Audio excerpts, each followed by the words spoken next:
तो let's do it like this. Best है ये, वही तो, ये बेस्ट है। चलो, तो व्हाट प्रोबेबिलिटी हम लोग देखते हैं फटाफट से। प्रोबेबिलिटी में सबसे पहले रैंडम एक्सपेरिमेंट। रैंडम एक्सपेरिमेंट का मतलब क्या होता है? An experiment is defined to be random if the result of the experiment depend upon change only. For example, if a coin is tossed then we get the two outcomes, head और tail. तो random experiment का मतलब होता है कि there is a chance, मतलब तुक्का। जब आप कॉइन को टॉस कर रहे हो तो हेड भी आ सकता है, टेल भी आ सकता है। तो वो होता है रैंडम एक्सपेरिमेंट। मतलब आपको नहीं पता आउटकम क्या होगा, outcome can be a chance, कुछ भी हो सकता है, तो उसको बोलते हैं रैंडम एक्सपेरिमेंट। इवेंट का मतलब क्या होता है? द रिजल्ट और outcome of a random experiment are known as event. Sometime event में भी combination of outcome, the event are of two types. तो बोल रहा है इवेंट का मतलब होता है आउटकम। जो आप रैंडम एक्सपेरिमेंट कर रहे हो उसका जो आउटकम होगा वो आपका इवेंट कहलाता है। क्या कहलाता है? इवेंट। तो देखो, सिंपल और एलिमेंट्री इवेंट, कंपोजिट और कंपाउंड इवेंट। तो देखो, an event is known to be simple if it cannot be composed into the further events. Tossing a coin once provides us the two simple event name head or tail. तो बोल रहा है कि ये वाला, जब आप कोई एक्सपेरिमेंट कर रहे हो, रैंडम एक्सपेरिमेंट, और उसका कोई सिंगल रिजल्ट आ रहा है, तो वो होता है तुम्हारा सिंपल और एलिमेंट्री रिजल्ट, एलिमेंट्री इवेंट। उसके आगे और कोई इवेंट नहीं होने वाला है। कॉइन टॉस किए, हेड आ गया, बात खत्म। अब और इसके आगे कुछ होगा क्या? नहीं होगा। बस अब सिलेक्ट करो, बैटिंग करना है बॉलिंग करना है। जबकि कंपोजिट और कंपाउंड इवेंट का मतलब होता है, composite event is one that can be decomposed into two or more events. Getting a head when a coin is tossed twice is an example of composite event as it can be split into two events, head tail tail head, which both are elementary. अब सोचो कि मैं same coin को दो बार toss करता हूं, तो मैं दो बार टॉस कर रहा हूं, तो हो सकता है पहली बार हेड दूसरे बार टेल आ जाए, हो सकता है पहली बार टेल दूसरे बार हेड आ जाए, हो सकता है दोनों बार टेल आ जाए, हो सकता है दोनों बार हेड आ जाए। ठीक है, तो ये होता है कंपोजिट और कंपाउंड इवेंट, जहां पर हम मल्टीपल इवेंट्स को कर रहे हैं। ठीक है, और उसमें भी दूसरा इवेंट पहले इवेंट के साथ अलग अलग कॉम्बिनेशंस बना सकता है। ठीक है, ओके। वैसे तुम लोग को हेड टेल के, अगर मैं 3 बार कॉइन को टॉस करता हूं तो कितने सैंपल बनते बनाने आता है तुम लोग को? Head tail, tail head, head head, tail tail. ये तो हुआ 2 बार टॉस करने से, ये तो हुआ 2 बार टॉस करने से। Head tail, tail head, head head, tail tail. अब अगर 3 बार टॉस करते हो तो कैसे बनता है सैंपल देखो। ये तो 2 बार टॉसिंग का सबको पता होगा, head tail, tail head, head head, tail tail. 3 बार टॉस करने के लिए क्या करना है तुमको? ये सेम चीज को 2 बार लिखना है। ये सेम चीज को तुमको 2 बार लिखना है। एक बार सब में टेल लगा दो, दूसरे बार सब में हेड लगा दो। लो बन गया, लो बन गया। एक बार चारों में टेल लगा दो, एक बार चारों में हेड लगा दो। तो these are the outcomes when you are going to toss a coin 3 times. भाई क्योंकि इसके ऊपर क्वेश्चन आता है इसलिए जरूरी है ये जानना। ठीक है, 3 टाइम्स कॉइन टॉसिंग के ऊपर क्वेश्चन आता है। ठीक है, तो इसीलिए जानना है जरूरी। ठीक है, तो इधर पूरा टेल टेल लगा दो, उधर पूरा हेड हेड लगा दो। इजी। ओके, कैसे करना है फिर से बताओ एक बार। अरे 2 बार कॉइन टॉसिंग वाला 2 बार लिख लो। 2 बार कॉइन टॉस करते हैं ना, तो जो आउटकम्स आते हैं ना उसको 2 बार लिख लो। Head tail tail head head tail tail, इसको 2 बार लिख लो। एक बार सब में टेल लगा दो और एक बार चारों में हेड लगा दो। तो ये जो 8 आउटकम निकलेंगे, 8 outcomes, these are the outcomes which you are going to get when you are going to toss a coin 3 times. Simple. ठीक है, ओके। तो ये जानना जरूरी था, इसके ऊपर क्वेश्चन आते हैं। नेक्स्ट है तुम्हारा म्यूचुअली एक्सक्लूसिव इवेंट्स और इनकम्पैटिबल इवेंट्स। तो देखो, when the occurrence of one such event implies the non occurrence of the other event of the set, दोनों साथ में कभी नहीं हो सकते, उसको बोलते हैं mutually exclusive events. If you are thinking we are discussing the theory, you are wrong. We are going to solve the questions, you are going to get these type of words, and they are not going to explain you what does this mean. So you should know what do you mean by mutually exclusive event, exhaustive events, so that you can crack the answers. तो mutually exclusive का मतलब यह दो व्यक्ति एक साथ कभी नहीं हो सकते। ठीक है, एग्जॉस्टिव इवेंट का मतलब क्या होता है? The total number of possible outcome of a random experiment is called exhaustive event. Total number of possible outcomes of a random experiment. तो रैंडम एक्सपेरिमेंट करने के बाद जितने टोटल नंबर ऑफ आउटकम तुम ला सकते हो उसको एग्जॉस्टिव बोलते हैं। The group of event is exhaustive as there is no other possible outcome. Thus tossing a coin, the possible outcome are head or tail. Exhaustive events are 2. तो जैसे हम लोग कॉइन को टॉस करते हैं तो या तो हेड आएगा या तो टेल आएगा, तो 2 is what exhaustive, 2 is what exhaustive. Exhaustive number of cases निकालने का क्वेश्चन आ सकता है 2 की पावर n। तो अगर आपसे पूछेगा बताओ how many exhaustive events are possible in case of dash dash, n बता देगा तो तुमको 2 की पावर n कर देना है। Equally likely events or mutually symmetric events or equiprobable events. So when 2 or more events are said to be equally likely, the chance of their happening is equal. Easy. Sample space का मतलब क्या होता है? The set or aggregate of all possible outcome is known as sample space. For example, when we roll a dice, the possible outcome 1, 2, 3, 5, 6, one or only one face comes upward. तो sample space का मतलब होता है कितने possible outcomes आ सकते हैं। तो dice को रोल करने पे 6 आउटकम आ सकते हैं, 1, 2, 3, 4, 5, 6। So these are going to be my sample space. Independent event का मतलब क्या होता है? A set of event is said to be independent if the occurrence of any one of them does not in any way affect the occurrence of any other in the set. For instance, when we toss a coin twice, the result of said toss in no way be affected the second toss. तो simple शब्दों में independent events का मतलब कि एक event के होने के कारण दूसरे इवेंट को कोई फर्क नहीं पड़ता। एक इवेंट के होने के कारण दूसरे इवेंट को कोई फर्क नहीं पड़ता, ठीक है, तो उसको क्या बोलते हैं इंडिपेंडेंट इवेंट्स। डिपेंडेंट इवेंट क्या होता है? Occurrence of one event affect the happening of other event then said to be dependent. For example, मान लो एक ताश की गड्डी में 52 तुम्हारे वो होते हैं पत्ते होते हैं, तो अगर मैं एक पत्ता निकाल लूं और फिर मैं पूछूं बताओ दूसरा पत्ता कौन सा आएगा, प्रोवाइडेड एक पत्ता मैं निकाल चुका हूं, तो अब यहां पर जो दूसरा इवेंट है वो पहले के ऊपर डिपेंडेंट है। अगर पहले जो भी पत्ता निकला होगा अब दूसरे में वो पत्ता नहीं निकल सकता, तो इसीलिए जो दूसरा इवेंट था वो पहले इवेंट के ऊपर डिपेंडेंट हो गया, ठीक है, ओके।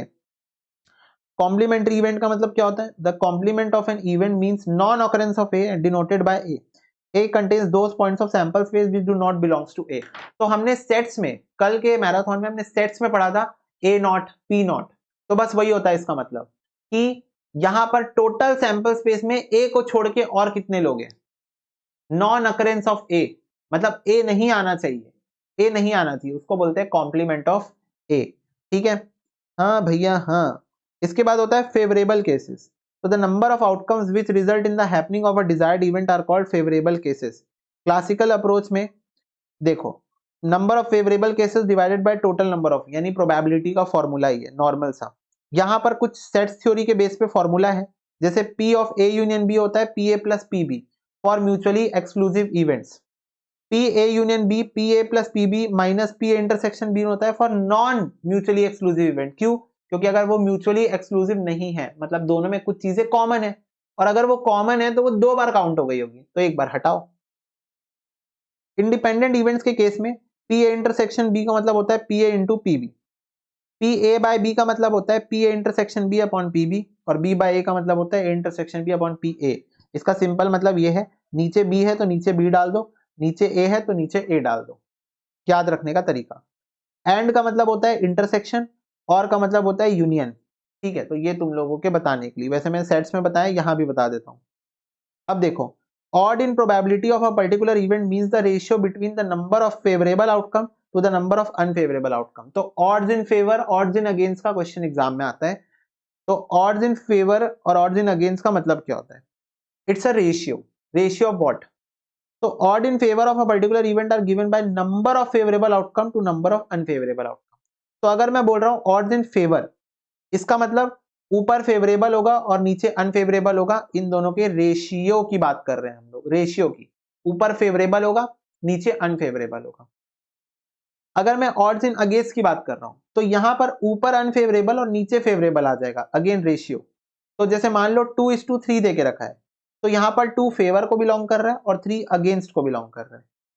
अगर यहां 2:3 दिया रहता तो यहां पर 2 अगेंस्ट को बिलोंग कर रहा है और 3 फेवर को बिलोंग कर रहा है, ये होता है इसका मीनिंग, ठीक है।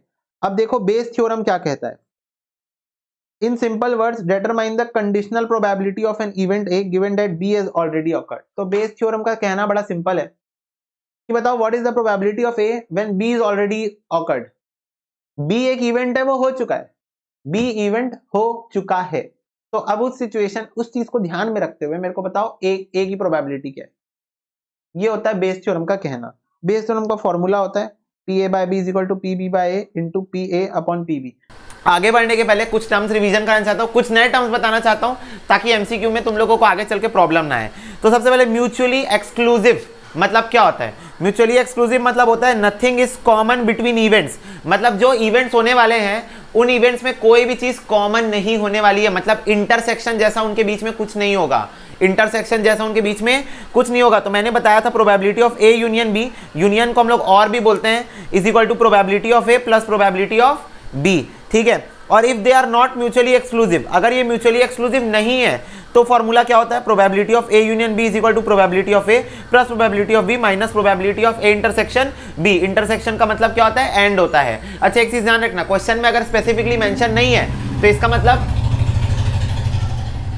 तो इसका मतलब जो इवेंट है वो म्यूचुअली एक्सक्लूसिव नहीं है, ठीक है, नॉट म्यूचुअली एक्सक्लूसिव है अगर मेंशन नहीं है तो, ठीक है। म्यूचुअली एग्जॉस्टिव मतलब क्या होता है? एग्जॉस्टिव ना, म्यूचुअली एग्जॉस्टिव मतलब होता है अगर दो इवेंट है ए और बी सच दैट कि probability of A union B जो होगा वो 1 आएगा।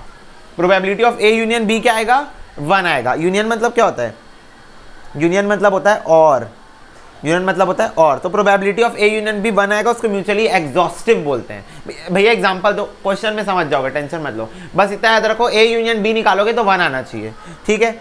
इक्वली लाइकली, इक्वली लाइकली मतलब क्या होता है? मान लो 3 इवेंट्स है A B C are 3 event such that probability of A जो होगा वही प्रोबेबिलिटी ऑफ बी होगा, वही प्रोबेबिलिटी ऑफ सी होगा, ठीक है। जो प्रोबेबिलिटी ऑफ ए आएगा वही प्रोबेबिलिटी ऑफ बी होगा, वही प्रोबेबिलिटी ऑफ सी होगा, मतलब तीनों इवेंट्स के ऑकरिंग के चांसेस जो है वो इक्वल होंगे, तो इसलिए इक्वली लाइकली है नाम, कि equally likely they are going to arise, मतलब तीनों के जो चांसेस है ऑकरेंस के वो इक्वल होंगे, ठीक है। तो that is known as equally likely. Independent events क्या होते हैं? जिसमें एक इवेंट दूसरे इवेंट के ऊपर बिल्कुल भी डिपेंडेंट नहीं होता, एक इवेंट दूसरे इवेंट के हैपनिंग से बिल्कुल अलग है, ना इसका रिश्ता इसके साथ है ना इसका रिश्ता इसके साथ है, तो सिचुएशन में probability of A intersection B probability of A into probability of B होता है, ठीक है। Probability of A into probability of B होता है, क्योंकि दोनों के बीच में कोई रिश्ता नहीं है, ठीक है, नहीं है।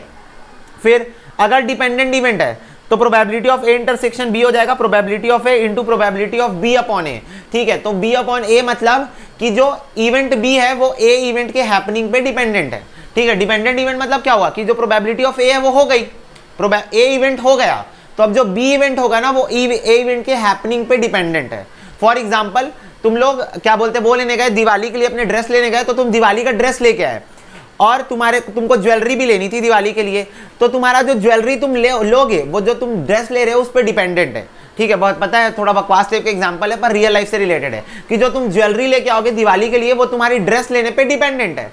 तुम जैसी ड्रेस लोगे उसके अकॉर्डिंग ज्वेलरी लोगे। पहले ज्वेलरी लेने जाओगे क्या? नहीं, शादी में भी देखना पहले ड्रेस आती है बाद में ज्वेलरी आती है। रीजन क्योंकि जो तुम्हारा ज्वेलरी लेने का कार्यक्रम है वो तुम्हारे ड्रेस लेने के कार्यक्रम पे डिपेंडेंट है, तो इसीलिए। और अब तुम सोचोगे भैया बी बाय ए क्या होता है? तो बी बाय ए मतलब होता है probability of A intersection B upon probability of A. तो जो नीचे रहता है, ये देखो जो नीचे रहता है उसकी प्रोबेबिलिटी नीचे आ जाती है और ऊपर इंटरसेक्शन ही रहता है। ये देखो probability of A by B क्या होगा? इंटरसेक्शन तो ऊपर ही रहेगा पर जो नीचे है उसकी प्रोबेबिलिटी नीचे आ जाएगी, तो प्रोबेबिलिटी ऑफ बी नीचे ले लिए। यहां पर ए नीचे था तो प्रोबेबिलिटी ऑफ ए नीचे ले लिए थे, यहां पर बी नीचे तो प्रोबेबिलिटी ऑफ बी नीचे ले लिए, बस यही होता है, ठीक है। तो दैट इज डिपेंडेंट इवेंट। फिर उसके बाद क्या है, ये देख लो probability of A plus B, A plus plus का मतलब और होता है और का मतलब यूनियन होता है, ये चीज ध्यान रखना। तो क्वेश्चन किसी भी तरीके से तुम्हारे साथ गेम खेल सकता है, वो ए प्लस बी पूछ सकता है, वो ए और बी पूछ सकता है, वो ए यूनियन बी पूछ सकता है, ठीक है। वैसे ही वो ए बी दे सकता है, ए बी का मतलब ए एंड बी होता है और ए एंड बी मतलब होता है ए इंटरसेक्शन बी, ठीक है। तो ए बी दे दे, चाहे वो एंड दे दे, चाहे वो इंटरसेक्शन दे दे, तीनों का मतलब एक ही होता है, ठीक है। तो इससे ज्यादा मैं तुमको क्या लड्डू खिलाऊं, है ना। एमसीक्यू के बेस्ड के हिसाब से इससे ज्यादा क्या लड्डू खिलाओ तुम लोगों को, क्वेश्चन इतने तरीके से तुमको घुमा सकता है, ठीक है। तो तुम लोग रेडी हो, चालू कर सकते हैं अब। तो चलो एमसीक्यू बेस्ड तुम्हारे क्वेश्चन हमको स्टार्ट करने हैं। क्वेश्चन नंबर 1 देखो क्या बोल रहा है। Initially probability was a branch of physics, statistics, mathematics and economics, maths. Initially जो प्रोबेबिलिटी था वो मैथ्स का पार्ट था, मैथ्स में हम रैंडम सैम्पलिंग के लिए इसको यूज करते थे, ठीक है। फिर वो धीरे धीरे स्टैटिस्टिक्स और बाकी सारी जगह भी यूज होने लगा, ठीक है, क्योंकि स्टैटिस्टिक्स हर जगह यूज होता है तो प्रोबेबिलिटी भी हर जगह आ गया। सबसे पहले मैथ्स का ही पार्ट था। इफ इवेंट्स आर म्यूचुअली, ओहो, if events are, hello, yes, if events are mutually exclusive then their probability are less than 1, ये 1 होगा, their probability are sum to 1, both events cannot occur at the same time, this is the answer, both event cannot occur at the same time। देखो अभी अभी लिखवाया ना mutually exclusive, ये देखो nothing is common between events, मतलब दोनों event एक साथ नहीं हो सकते क्योंकि दोनों के बीच में कुछ भी कॉमन नहीं है। If the events A and B are mutually exclusive then probability of A intersection B is equal to, बोल रहा है अगर इवेंट्स म्यूचुअली एक्सक्लूसिव है तो ए इंटरसेक्शन बी क्या होगा, 0 होगा। क्यों? क्योंकि अगर म्यूचुअली एक्सक्लूसिव है तो दोनों के बीच में कुछ भी कॉमन नहीं है, तो ए इंटरसेक्शन बी क्या आएगा, 0 आएगा। If for two events A and B, P A union B is equal to 1, P A union B is equal to 1, then A and B are, बोल रहा है ए यूनियन बी 1 है, कुछ याद आ रहा है, ए यूनियन बी 1 है। ये देखो किधर गए हो, किधर गए हो, ये देखो P A union B is equal to 1 है, तो इसका मतलब ये म्यूचुअली क्या है, एग्जॉस्टिव है। क्या है, म्यूचुअली एग्जॉस्टिव। तो ये देखो एग्जॉस्टिव इवेंट्स, ठीक है, क्लियर हो रही बात, इसीलिए तुमको लिखवाया गया ये सब चीजें। अच्छा तुम लोग अपनी बुक में ही लिख सकते हो अगर चाहो तो, क्योंकि तुम्हारे बुक के बाजू में ना यहाँ पर ये देखो ये जोन ऐसी फालतू में दिया हुआ है, तो इसी जोन में तुम लोग लिख सकते हो। क्या है, जब रिवीजन करने बैठोगे ना तो तुमको कॉपी बुक अलग अलग नहीं खोल के रखना पड़ेगा। ये हुई दिमाग वाली बात, स्मार्ट वर्क वाली बात, जो तुम लोग करते नहीं हो, स्मार्ट वर्क तुम लोग करते नहीं हो, वो वाली बात हो गई। P probability of A is equal to 1 then the event A is known as, बोल रहा है प्रोबेबिलिटी ऑफ ए, मतलब ए इवेंट आने की प्रोबेबिलिटी 1 है। 1 है मतलब समझ रहे हो, मतलब ये इवेंट हो के रहेगा चाहे कुछ भी हो जाए भाई, 1 है प्रोबेबिलिटी। 99% भी होता तो मान के चलते 99% चांसेस होने की है, 1% चांसेस नहीं होने की है, पर अगर 1 बोल रहा है इसका मतलब ये इवेंट हो के रहेगा, तो ये है तुम्हारा श्योर इवेंट। श्योर मतलब तुमको श्योरिटी है कि ये इवेंट होके रहेगा, ठीक है, तो this is your sure event. ये सेम क्वेश्चन है, श्योर इवेंट होगा इसका answer. If an unbiased coin is tossed once, ठीक है, then two events head and tail are, ठीक है, तो देखो बोल रहा है अगर एक अनबायस्ड कॉइन को तुम टॉस करोगे, एक ही कॉइन को, तो बोल रहा है 2 इवेंट हो सकते हैं, हेड और टेल। आर क्या हो सकते हैं, क्या वो म्यूचुअली एक्सक्लूसिव हो सकते हैं, क्या वो एग्जॉस्टिव हो सकते हैं, ठीक है। म्यूचुअली एक्सक्लूसिव मतलब दोनों के बीच में कोई भी कॉमन नहीं। तो एक बात बताओ, सिक्के को टॉस किया, हेड और टेल, क्या दोनों के बीच में कुछ कॉमन है? हाँ भैया है ना, अगर सिक्का खड़े हो गया तो दोनों कॉमन हो जाएंगे। अरे भाई मूवी नहीं चल रही है, दोनों में कुछ भी कॉमन नहीं है तो म्यूचुअली एक्सक्लूसिव तो होगा। क्या वो एग्जॉस्टिव है? एग्जॉस्टिव मतलब क्या होता है भैया बताइए, एग्जॉस्टिव मतलब क्या होता है? आपको तीनों का मतलब बताया भैया, इक्वली लाइकली का। एग्जॉस्टिव मतलब होता है कि सबका यूनियन कर दोगे तो 1 आ जाएगा। यूनियन मतलब क्या होता है? और, तो मतलब 1/2 प्लस 1/2 इज इक्वल टू 1 आ रहा है क्या? यस आ रहा है। और इक्वली लाइकली, इक्वली लाइकली मतलब दोनों की आने की प्रोबेबिलिटी इक्वल होगी, तो probability of head is equal to probability of tail होना चाहिए। तो 1/2 इज इक्वल टू 1/2 ये भी है। तो क्या 1 2 3 तीनों कंडीशन सेटिस्फाई हो रही है? इसका आंसर ऑल ऑफ दीस होगा। इसका आंसर ऑल ऑफ दीस होगा क्योंकि तीनों भी कंडीशन क्या हो रही है? सेटिस्फाई हो रही है, ठीक है। इसके बाद देखो, the probability of an event can assume any value between 0 to 1। ये तो मैं पहले ही बताया था, फर्स्ट लेक्चर में आई थिंक बताया था, 0 से 1 के बीच में हो सकती है। Dash of all probability is equal to 1, sum of all probability is equal to 1। ये भी बताया था कि सारे प्रोबेबिलिटीज का आप सम कर दोगे तो आपको 1 मिल जाएगा, ठीक है। Sum of probability of an event A and its complement is, तो बोल रहा है अगर आप कोई इवेंट ले रहे हो ए और अगर आप उसके कॉम्प्लीमेंट से उसको प्लस कर दे रहे हो, ठीक है, तो मान लो कोई इवेंट है तुम्हारा ए और ए का कॉम्प्लीमेंट क्या होगा? ए का कॉम्प्लीमेंट मतलब A complement is equal to 1 minus A होता है। ए कॉम्प्लीमेंट क्या होता है? 1 माइनस ए होता है। तो ए कॉम्प्लीमेंट कितना आ जाएगा? 1 माइनस 1/2। ये मैंने एग्जांपल लिया है ना, ठीक है। तो ए कॉम्प्लीमेंट कितना आ जाएगा? 1/2 ही आ जाएगा। तो बोल रहा है अगर अब ए को ए के कॉम्प्लीमेंट के साथ ऐड करोगे तो क्या आएगा? 1 आएगा। 10 का आंसर क्या हो गया? 1 हो गया, ठीक है। फिर पूछ रहा है if A is an event and A complement is complementary event then, क्या सच है? Probability of A is equal to probability of A complement minus 1 ना, probability of A complement is equal to 1 minus probability of A, यही answer है। ये देखो अभी अभी तो बताया, अभी अभी तो बताया, ठीक है। फिर उसके बाद if for two events A and B probability is not equal to probability of A intersection B is not equal to probability of A into probability, then the two events A and B are dependent event। dependent event कैसे? ये देखो independent event का, ये देखो independent event का formula दिख रहा है, probability of A intersection B is equal to probability of A into probability of B। ये देखो probability of A intersection B is equal to probability of A into probability of B, पर वो बोल रहा है ये इक्वल नहीं है, बोल रहा है ये इक्वल नहीं है, तो इक्वल नहीं है तो मतलब वो डिपेंडेंट इवेंट है। इंडिपेंडेंट नहीं है इसका मतलब वो डिपेंडेंट है, ठीक है। ऐसे घुमा के क्वेश्चन पूछे जा सकते हैं, ठीक है। तो तुमको कंफ्यूज नहीं होना है यहाँ पर। जरूरी थोड़ी है वो डिपेंडेंट इवेंट का फॉर्मूला दे, वो इंडिपेंडेंट इवेंट का फॉर्मूला क्रॉस करके दे सकता है, तो वो तो डिपेंडेंट इवेंट हो गया ना।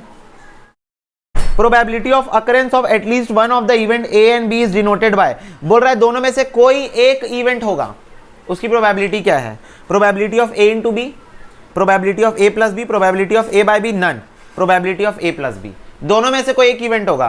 तो मान लो ए इवेंट की होने की प्रोबेबिलिटी 1/2 है, बी इवेंट की होने की प्रोबेबिलिटी भी 1/2 है, ठीक है। तो दोनों में से कोई एक इवेंट होने की प्रोबेबिलिटी क्या होगी? दोनों को प्लस कर देंगे। और वाला याद है ना, या तो ए होगा या तो बी होगा, बीच में क्या लगता है? और लगता है। और का मतलब क्या होता है? प्लस। और का मतलब क्या होता है? प्लस। ये देखो मैं इसलिए यहां पर लिखवाया भी था, ये देखो और। तो या तो ए होगा या तो बी होगा, दोनों में से कोई एक इवेंट होने की प्रोबेबिलिटी क्या हो गई? ए और बी। ए और बी मतलब A union B, A union B मतलब ए प्लस बी, ठीक है, ए प्लस बी, इसीलिए तुमको लिखवाया गया था। Probability of occurrence of A as well as B is denoted by, A B होगा बी भी होगा, इसकी प्रोबेबिलिटी क्या है? इंटरसेक्शन। दोनों होगा, इसकी प्रोबेबिलिटी क्या है? इंटरसेक्शन। इंटरसेक्शन मतलब पी ए बी, ठीक है, पी ए बी, इंटरसेक्शन मतलब पी ए बी। क्लियर हो रही है ना बात? बिल्कुल सही। When the number of cases favorable to an event A is equal to 0, then probability of A is equal to 0। बोल रहा है अगर फेवरेबल इवेंट A के 0 है, फेवरेबल इवेंट, तो फॉर्मूला क्या होता है प्रोबेबिलिटी का? Favourable event upon all possible outcome, favourable outcome upon possible outcome, this is the formula, है ना। तो फेवरेबल आउटकम बोल रहा है 0 है, तो प्रोबेबिलिटी क्या होगी? A की 0। 0 आ गया ना ऊपर, तो 0। अगर नीचे आ जाता तो नॉट डिफाइंड। वैसे नीचे 0 आ नहीं सकता, क्यों? क्योंकि सैंपल स्पेस 0 नहीं हो सकता ना। Probability of A is equal to 5/11, then the probability of complement of A। तो बताओ A कॉम्प्लीमेंट का फॉर्मूला क्या है? 1 माइनस A, तो 1 माइनस 5/11, तो ये हो गया 6/11। A इज द आंसर, ठीक है। फिर देखो probability of A is equal to 7/8, then the probability of A complement is equal to, A complement क्या होगा? तो देखो probability of A is equal to 7/8, then probability of A complement is equal to 1 minus probability of A, ये हो जाएगा 1 minus, एक minute रुको, चलो देखो कहाँ थे हम लोग? हाँ ये कर रहे थे 7/8, तो ये कितना हो जाएगा? 1/8, 1/8, सेम क्वेश्चन, ठीक है। All possible outcome of a random experiment form, all possible outcomes, all possible outcome मतलब सैंपल स्पेस। अच्छा यहाँ स्पेस नहीं लिखा है तो तुम नन मत करके आना, sample is amount to sample space, तो तुम इसको नन मत करके आ जाना, ठीक है। Sample space is equal to 1 2 3 4 5 6 is the dash when a die is tossed is a sample space, ठीक है। This is what? This is sample space. S is equal to ये इज अ सैंपल स्पेस। अब देखो यहां पर sample भी दिया है, सैंपल स्पेस भी दिया है, दोनों ऑप्शन दिया है, तो व्हाट इज बेटर? सैंपल और sample space? Of course sample space, ठीक है। तो ऐसा है, मतलब यहां पर गेम थोड़ा सा पलटी करके खेला जा सकता है, बाउंसर मतलब बोलते हैं ना, स्पिनर बॉल फेंका जा सकता है, तो तुमको उसको स्पिन की तरह हैंडल करना है। The value of probability of sample space where S is the sample space, तो बोल रहा है अगर तुम प्रोबेबिलिटी निकालोगे सैंपल स्पेस की, अगर एस जो है वो सैंपल स्पेस है तो 1 आएगा भाई, 1 आएगा। अगर तुम सैंपल स्पेस को, फेवरेबल आउटकम क्या होगा? Sample space divided by sample space, तो 1 आ जाएगा ना, क्योंकि तुमको बोल रहा है प्रोबेबिलिटी ऑफ सैंपल स्पेस निकालो, तो सैंपल स्पेस की खुद के आने की प्रोबेबिलिटी तो 1 है ना, है ना। जैसे मैं तुमसे बोला कि एक डाइस को थ्रो किया मैंने, तो व्हाट इज द प्रोबेबिलिटी कि डाइस जो है उसमें 1 2 3 4 5 6 आएगा, मतलब जो सैंपल स्पेस है वही आ जाएगा पूरा सैंपल स्पेस, तो 6/6 1 हो गया, ठीक है, तो 1 आ गया इसका answer. Probability space in tossing 2 coins, बोल रहा है 2 कॉइन टॉस करोगे तो what is the sample space? ये head head, tail tail, tail head, head tail, तो this is your sample space, ठीक है। बोल रहा है which set of function define a probability space on sample space A B C, तो probability of A is equal to probability of B is equal to 0, ये तो नहीं हो सकता। Probability of A is equal to 1/3 सही है, probability of B 0 हो गया, ये भी नहीं हो सकता। बोथ ए एंड बी हो ही नहीं सकता, ये नीदर ए नॉर बी हो जाएगा। क्यों? क्योंकि इसकी आने की प्रोबेबिलिटी, ए के आने की प्रोबेबिलिटी जो है वो हो जाएगी 1/3, बी के आने की प्रोबेबिलिटी भी 1/3 है, और सी के आने की प्रोबेबिलिटी भी 1/3 ही है, क्योंकि ये देखो टोटल तीन लोग हैं, ए की आने की प्रोबेबिलिटी 1/3, बी के आने की प्रोबेबिलिटी 1/3 और सी के आने की प्रोबेबिलिटी भी 1/3 है, तो नीदर ए नॉर बी हो जाएगा।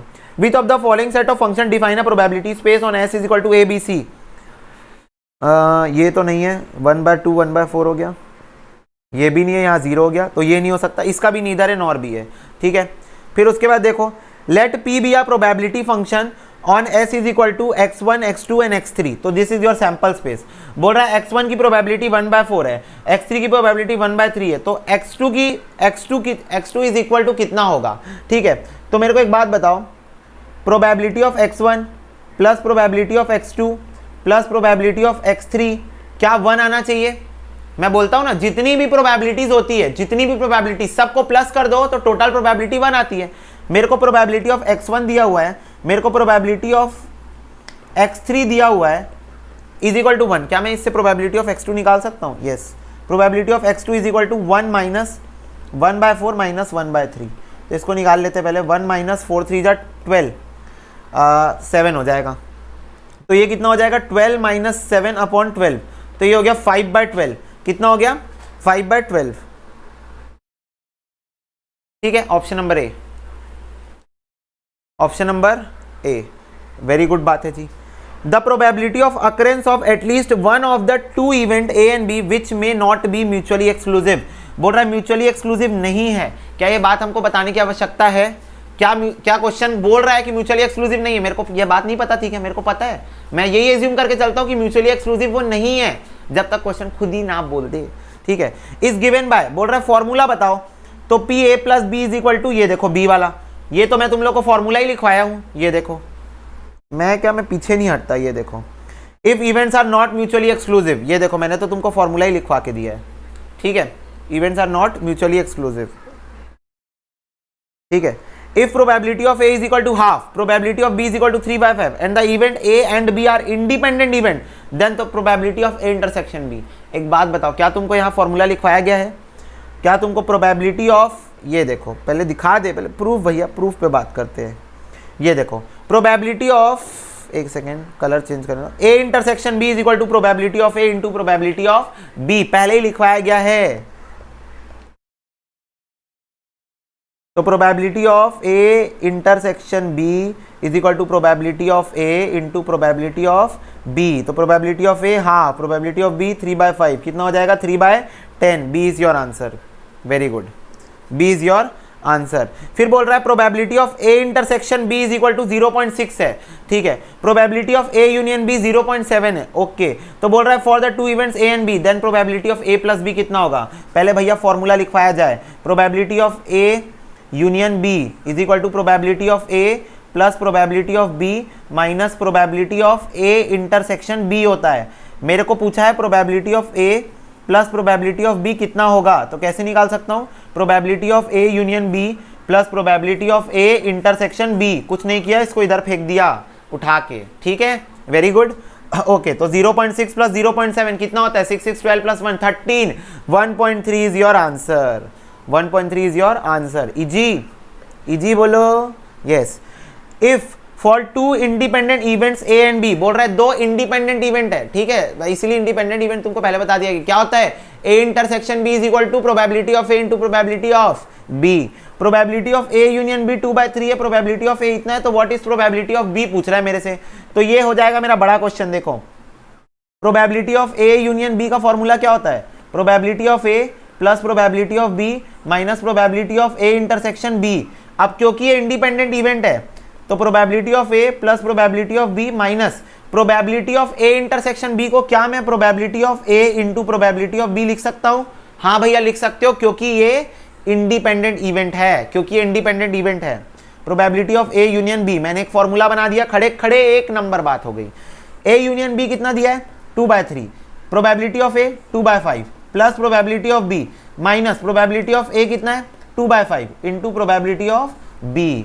तो अब इसको हम करते हैं solve, 2/3 minus 2/5 is equal to probability of B minus 2/5 into probability of B, ठीक है। तो इसको हम सॉल्व करते हैं, 5 3 जा 15, 5 2 जा 10 माइनस 3 2 जा 6 is equal to probability of B मैं ले रहा हूं common, probability of B common लूंगा तो अंदर क्या बच जाएगा 1 minus 2/5, probability of B common उठा लूंगा अंदर क्या बच जाएगा 1 माइनस 2/5 बच जाएगा, तो 10 माइनस 6 कितना हो जाएगा 4/15 हो जाएगा, is equal to probability of B into 5 minus 2 upon 5, तो ये हो जाएगा 3/5, तो 4/15 is equal to probability of B into 3/5। अब इसको हम कर लेते सॉल्व, तो probability of B is equal to 4/15 into 5/3, इसको क्रॉस मल्टीप्लाई कर दिया ना इधर ले जाके, इक्वल्स के इधर ले जाके क्रॉस मल्टीप्लाई कर दिया, 5 1 जा 5, 5 3 जा 15, तो 4/9 आ गया probability of B. Probability of B कितना आ गया 4/9। इसको तुम लोग नोट कर सकते हो, ये थोड़ा सा बड़ा सॉल्यूशन था, इसलिए तुमको एग्जाम में पेपर पेन अलाउ कर रहे हैं, क्योंकि अगर ऐसा क्वेश्चन आया तो लगेगा तो 1 मिनट, 1 मिनट से ज्यादा समय लगा क्या? देखो एक बार वीडियो को फिर से बैक करके, ठीक है 1 मिनट ज्यादा समय लगा नहीं लगा होगा, और लगा भी होगा तो मैं एकदम डिटेल में लिख रहा हूं, तुमको कौन सा डिटेल में लिखना है? डिटेल में लिखना है क्या? नहीं, आंसर देना है बस, ठीक है। तो 4/9 be answer, 4/9 is the answer. इसको लिख लो, एक काम करो, चलो I am giving you some time, pause करो वीडियो का, ही लिख लो, ठीक है। बहुत मजेदार चैप्टर प्रोबेबिलिटी करते हुए, मेरे को एक्चुअल में मजा आता है प्रोबेबिलिटी सॉल्व करने में, ठीक है, पर क्वेश्चन नहीं बनता तब दिमाग खराब होता है ना? बोलो पर्सनल एक्सपीरियंस, कमेंट सेक्शन में बताओ, क्वेश्चन नहीं बनता दिमाग खराब होता है? नहीं छोड़ो मत बताओ, पढ़ो पढ़ो पढ़ाई करो। A और B are two events such that probability of A is equal to half, probability of B 1/4, probability of A intersection B 1/5। बोल रहा है A यूनियन B निकाल के दिखाओ, कौन सा फॉर्मूला लगेगा? probability of A union B is equal to probability of A plus probability of B minus probability of A intersection B, ये वाला फॉर्मूला लगेगा। यस वेरी गुड, ठीक है। तो ये हो जाएगा probability of A 1/2, probability of D 1/4, probability of A intersection B 1/5। तो इसको हम कर लेते सॉल्व, तो हो जाएगा 4 2 जा 8, 4 प्लस 6/8 माइनस 1/5, 8 5 जा 40, 6 5 जा 30 माइनस 8, तो ये हो जाएगा 22/40, 2 1 जा 2, 2 1 जा 2, 2 20 जा 11/20, 11/20, ठीक है। इसके बाद देखो ABC3 म्यूचुअली एक्सक्लूसिव और एग्जॉस्टिव इवेंट है, एक्सक्लूसिव भी है एग्जॉस्टिव भी है, इस चीज को ध्यान में रखना। Such that probability of A is equal to 2 probability of B is equal to 3 probability C, what is the probability of B? ठीक क्या भैया, निकाल लेंगे। तो पहले मेरे को एक बात बताओ, probability of A is equal to 2 probability of B is equal to 3 probability of C है। तो मैं इसको ना let us assume, I am assuming it is equal to X, तो probability of A क्या हो जाएगा? X, probability of B क्या हो जाएगा? X/2, ये 2 नीचे चले जाएगा, ठीक है, और प्रोबेबिलिटी ऑफ सी क्या हो जाएगा? X/3 हो जाएगा, ठीक है। So this is comes out to be the probability of all 3 events. अब मेरे को बोल रहा है एग्जॉस्टिव इवेंट्स है, तो एग्जॉस्टिव इवेंट्स क्या बोलता था? एग्जॉस्टिव इवेंट बोलता है probability of A union B union C is equal to 1 होता है। और यूनियन का मतलब क्या होता है? यूनियन का मतलब होता है और मतलब क्या होता है? प्लस। तो probability of A plus probability of B plus probability of C is equal to 1। तीनों को प्लस कर देते हैं, 3 2 जा 6, 6x plus 3x plus 2x is equal to 1, 6 7 8 9 10, 10x/6 is equal to 1, तो x इज इक्वल टू आ जाएगा 6/10, 6/10, sorry 11 होगा, oh I am so sorry, this is 11, ठीक है। तो ये हो गया, मैं x इज इक्वल टू क्या हो गया? 6/11। मेरे से पूछा प्रोबेबिलिटी ऑफ b निकाल के बताओ, तो यहाँ x की जगह वैल्यू डाल दो, x की वैल्यू 6/11 आई है, तो probability of b is equal to 6/11 into 2, तो 6/22 आ गई प्रोबेबिलिटी। और इसी को मैं बोल सकता हूँ 2 3 जा 6, 2 1 जा 2, 3/11 आ गया आंसर, 3/11 आ गया आंसर, ठीक है। तो देखो 3/11 किधर है? 3/11 नहीं है, अच्छा ओके 6/22 दिया हुआ है, उसको काटा नहीं है, ठीक है, 6/22, 6/22, ठीक है। नेक्स्ट देखो, if A B C are 3 mutually exclusive and exhaustive event, तो बोल रहा है probability of A plus probability of B plus probability of C क्या होगा? 1 होगा। अब भी तो बताया probability of A plus probability of B plus probability of C क्या होगा? 1, क्योंकि एग्जॉस्टिव है, क्योंकि क्या है? एग्जॉस्टिव है, ठीक है। Probability of A is equal to 6/9, then the odd against the event A is, तो देखो क्या बोल रहा है, प्रोबेबिलिटी ऑफ ए क्या है? 6/9 है।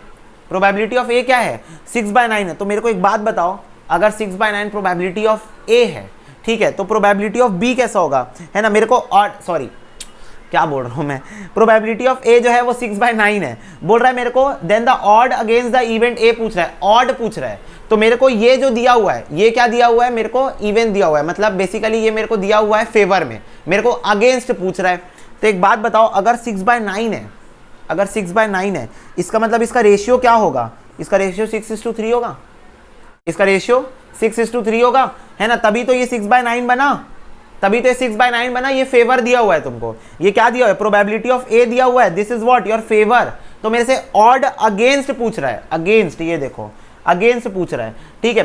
तो अब एक बात बताओ, अगर ये फेवर जो है वो 6/9 है, फेवर अगर 6/9 है तो इसका मतलब ये 6:3 होगा इसका रेशियो, इनके बीच का रेशियो 6:3 होगा। तो अगर फेवर जो है वो 6/9 है तो अगेंस्ट क्या आ जाएगा, 3/9।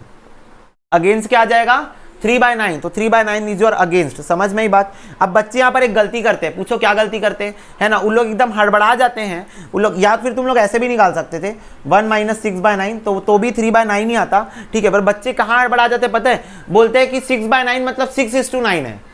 ये गलती मत करके आना। क्यों? क्योंकि तुमको यहाँ पर रेशियो निकाल के नहीं दिया हुआ है, तुमको यहाँ प्रोबेबिलिटी निकाल के दी हुई है। प्रोबेबिलिटी और वो जो रेशियो हम निकालते हैं उसमें अंतर है ना, उसमें अंतर है। जब एक बात बताओ, मैं तुम लोग को ऑड्स पढ़ा रहा था तो मैं तुम लोग को बोला था 2:3 है, इसका मतलब प्रोबेबिलिटी ऑफ फेवर क्या होगा, 2/5, और प्रोबेबिलिटी ऑफ अगेंस्ट क्या होगा, 3/5। ऐसे ही बताया था तुम लोग को कि फेवर की प्रोबेबिलिटी 2/5 होगी, अगेंस्ट की प्रोबेबिलिटी 3/5 होगी। तो ये चीज तुम गांठ मान के याद करके कहीं भी अपने कहीं पर भी हाथ में टैटू बनवा लो इसका, ठीक है। जो करना है करो पर भूलना मत। अगर तुम ऐसी मूर्खता एग्जाम में करके आए ना तो तुम मेरे स्टूडेंट नहीं कहलाओगे। ये चीज ध्यान में रखना, ठीक है, कि तुम हड़बड़ी के चक्कर में ऐसा कोई काम करके आ रहे हो कि तुम सीधा बोल दे रहे हो 6/9 इज द रेशियो। भाई ध्यान से देख ले, प्रोबेबिलिटी दी हुई है, रेशियो नहीं दिया हुआ है, ठीक है। तो ये चीज ध्यान में रखना, ठीक है। चलो, if P/Q are the odds in favour of an event, बोल रहा है P/Q क्या है, ऑड इन फेवर है, ठीक है। तो then the probability of that event is, तो बोल रहा है प्रोबेबिलिटी क्या होगी उस इवेंट की। तो अगर फेवर का दिया हुआ है, फेवर दिया हुआ है मतलब P/P+Q, P/P+Q, तो ये हो जाएगा मेरा P/P+Q, ठीक है, P/P+Q। क्लियर हो गई बात, यस। फिर उसके बाद द ऑड्स इन फेवर, ये वाला कैसे है तुम लोग को समझ में है ना, मैं एग्जांपल देके एक समझा दूं क्या, ठीक है। P/Q क्या, वीडियो बनने के बाद फिर तुम लोग कमेंट सेक्शन में लंबा लंबा एक मेरे से आंसर पूछते हो और मैं कैसे टाइप करके बताऊँ, तुम लोग बताओ ना। इतना लंबा लंबा आंसर तुम लोग को टेलीग्राम में बोला जाता है पूछने के लिए, फिर टेलीग्राम में पूछो तो तुम लोग बोलते हो रिप्लाई नहीं आ रहा है। तो तुम लोग ये भी समझो कि हम लोग पहले थे 100, 200, 300 लोग की फैमिली थी तो सबके आंसर मिलते थे, अब हो गए हैं 1600, 1700 की फैमिली हो चुकी है हमारी टेलीग्राम में। How we suppose to answer each and every question, even तो सारे स्टूडेंट आपस में बिजी रहते हैं। We are the best group actually, कि हम लोग कोशिश करते हैं मैक्सिमम आंसर्स क्रैक कर ले, और मैं खुद बिजी रहता हूँ रिकॉर्डिंग में, ठीक है। तो इस वजह से नहीं हो पाता सबका आंसर, पर ऐसा नहीं है, आंसर रिप्लाई होगा। और तुम लोग एक आध दोस्त बना लो अपना, अच्छा, ठीक है। टेलीग्राम में बहुत सारे फ्रेंड्स बने, ऐसा नहीं है, उन लोगों के पर्सनल ग्रुप्स भी बने होंगे, ठीक है, बहुत सारे अच्छे अच्छे फ्रेंड बने, तो 2 फ्रेंड्स आपस में कॉम्पिटिट करके भी पढ़ सकते हो, तो that makes some big advantage, ठीक है।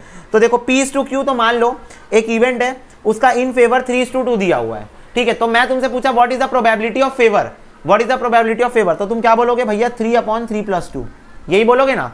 तो बस तुम इसको P मान लो, इसको तुम Q मान लो, तो क्या हो जाएगा P/P+Q, ऐसा समझे। देखो फिर उसके बाद the odds in favour of one student passing a test is 3:7, बोल रहा है ऑड इन फेवर कि एक स्टूडेंट एग्जाम को पास कर लेगा 3:7 है। Odds against another student passing an examination is 3:5। एक चीज ध्यान में रखना, इसका फेवर दिया हुआ है, इसका अगेंस्ट दिया हुआ है, तो बोल रहा है प्रोबेबिलिटी दैट बोथ पास, बोल रहा है दोनों पास हो जाएंगे उसकी प्रोबेबिलिटी बता दो, ठीक है। तो दोनों पास हो जाएंगे उसकी प्रोबेबिलिटी, ठीक है, बता देते हैं। तो मेरे को पहले ये बताओ दोनों फेल होंगे उसकी प्रोबेबिलिटी क्या है। अच्छा, बेसिकली मेरे से एटलीस्ट 1 नहीं पूछा है, मेरे से पूछा है बताओ दोनों पास होने की प्रोबेबिलिटी। तो भाई पहले स्टूडेंट की पास होने की प्रोबेबिलिटी क्या हो जाएगी 3/10, ठीक है। ये देखो 3 दिया हुआ है ना, और 3 + 7 क्या होता है 10 होता है, तो 3/10 पास होने की। इस बंदे का अगेंस्ट दिया हुआ है, मतलब इसका जो बाद वाला है वो पास का है, पहले वाला फेल का है। अगेंस्ट दिया हुआ है मतलब पहले वाला नेगेटिव है, बाद वाला पॉजिटिव है, तो 5/8 हो जाएगा। तो कितना आ जाएगा 15/80, तो 5 3 = 15, 5 1 = 5, 5 6 = 30, तो 3/16 आ रहा है। डी आंसर है, ठीक है, डी आंसर है। क्लियर हो गई ना बात। तुमसे पूछा था बोथ पास, मतलब दोनों पास होंगे, एटलीस्ट 1 नहीं बोला था। एटलीस्ट 1 बोलता तो क्या करते बताओ, तो इसी क्वेश्चन में एटलीस्ट 1 बोलता तो क्या करते भैया, दोनों की फेल होने की प्रोबेबिलिटी को मल्टीप्लाई करके 1 से माइनस कर देते, है ना। दोनों की फेल होने की प्रोबेबिलिटी को मल्टीप्लाई करके 1 से क्या कर देते, माइनस कर देते, ठीक है। नेक्स्ट देखो, the odd in favour of one student passing a test is 3:7, odd against student passing a test is 3:5, probability that both fail. बोल रहा है दोनों फेल हो जाएंगे, इसकी प्रोबेबिलिटी बताओ। तो पहला बंदा फेल होगा 7/10, दूसरा बंदा फेल होगा 3/8। ठीक है, 7 3 21, 80, 21/80 बी आंसर। ठीक है, फिर उसके बाद देखो, अब bag contain 20 disc number 1 to 20। बोल रहा है एक बैग के अंदर 20 डिस्क पड़ी हुई है, उसमें नंबर लिखा हुआ है 1 2 3 4 20 तक। ठीक है, a disc is drawn from the bag. बोल रहा है उस बैग से एक डिस्क निकाले, तो probability that the number on it is a multiple of 3। तो बताओ क्या प्रोबेबिलिटी है कि जो मैं डिस्क बाहर निकालूंगा वो मल्टीपल ऑफ 3 होगा। तो एक बात बताओ, 3 की टेबल पढ़ो 20 के पहले तक। 3 की टेबल पढ़ो, 3 1 3, 3 2 6, 3 3 9, 3 4 12, 3 5 15, 3 6 18, 3 7 21। रिजेक्ट हो गया, क्यों? मेरे को 20 से कम चाहिए। तो एक बात बताओ, कितने 3 के मल्टीपल है 20 के पहले? 6। तो फेवरेबल आउटकम कितना हुआ? 6। टोटल आउटकम कितना है? 20। 6/20, तो ये कितना हो जाएगा? 2 3 6, 2 10 20, 3/10 इज योर आंसर। खत्म, 3/10 favourable outcome upon total outcome. ठीक है, बोल रहा है नंबर ऑफ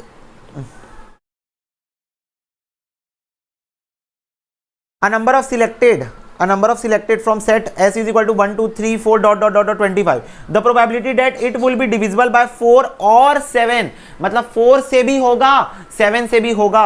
तो ठीक है, 25 के पहले तक 4 की टेबल पढ़ो। 4 1 जा 4, 4 2 जा 8, 4 3 जा 12, 4 4 जा 16, 4 5 जा 20, 4 6 जा 24। अब 7 की टेबल पढ़ो। 7 1 जा 7, 7 2 जा 14, 7 3 जा 21, 7 4 जा 28, पार हो गया। तो कितने फेवरेबल आउटकम कितने हुए?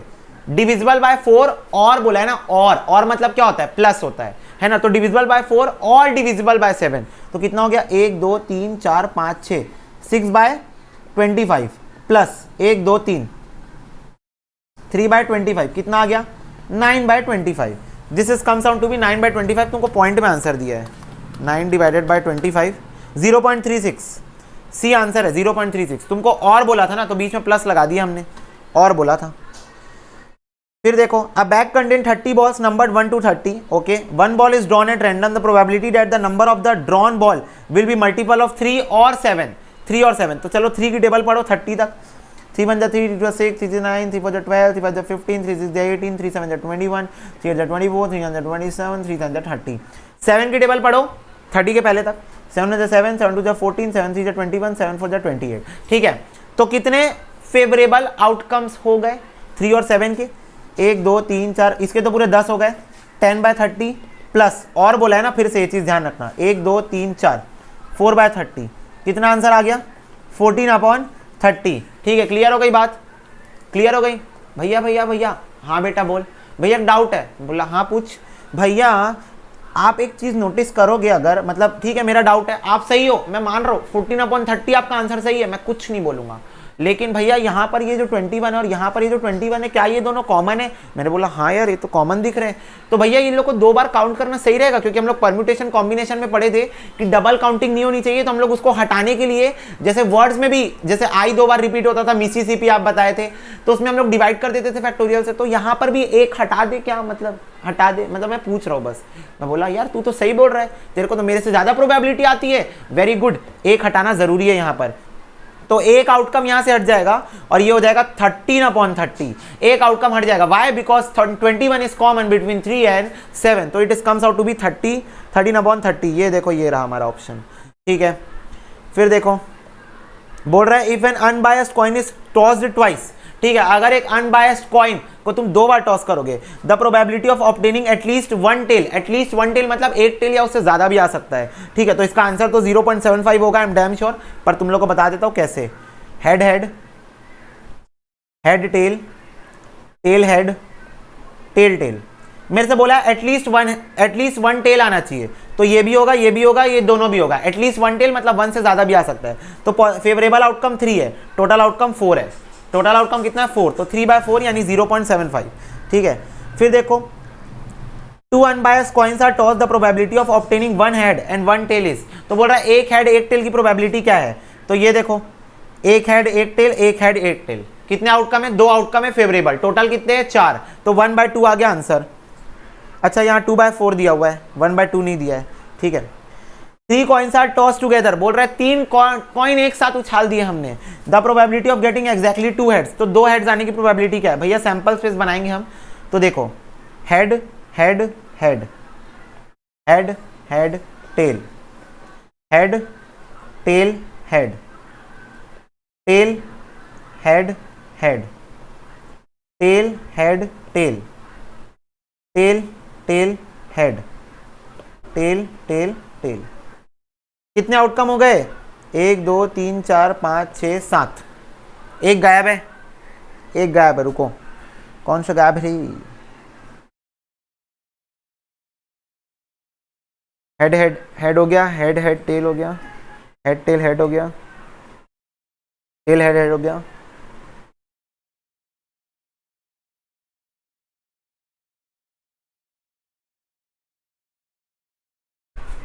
ये हो गया हेड हेड टेल। मिल गया मिल गया मिल गया मिल गया। पहला हेड दूसरा टेल टेल, ये नहीं हुआ है, ठीक है। पहला हेड दूसरा टेल टेल नहीं हुआ है ना? हाँ नहीं हुआ है, ठीक है। तो ये देखो ये 8 आउटकम्स हो गए, ठीक है। एक बार और मेरे को चेक कर लेने दो, हेड टेल टेल।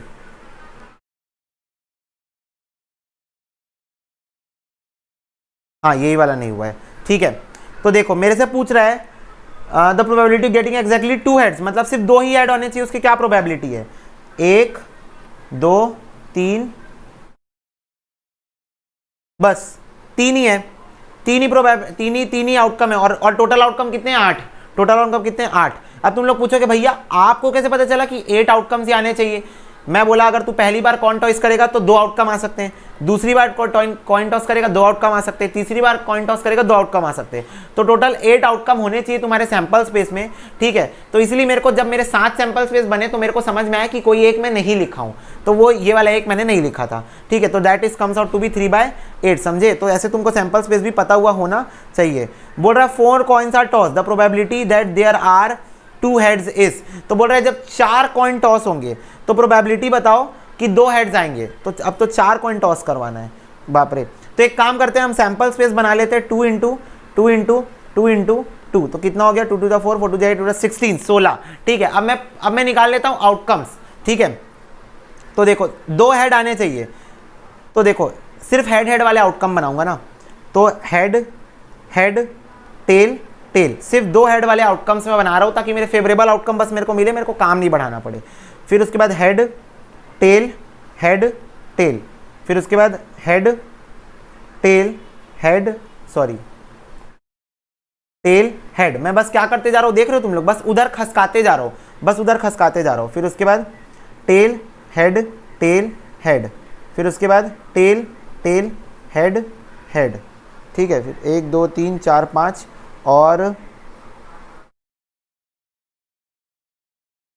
और भी तो बन सकता होगा, head head tail tail, head head tail tail, फिर एक हेड इधर खसका, फिर एक हेड इधर खिसका, फिर एक इधर आया, फिर एक इधर आया, हो गया बस। नहीं एक और बनेगा, एक और बनना चाहिए।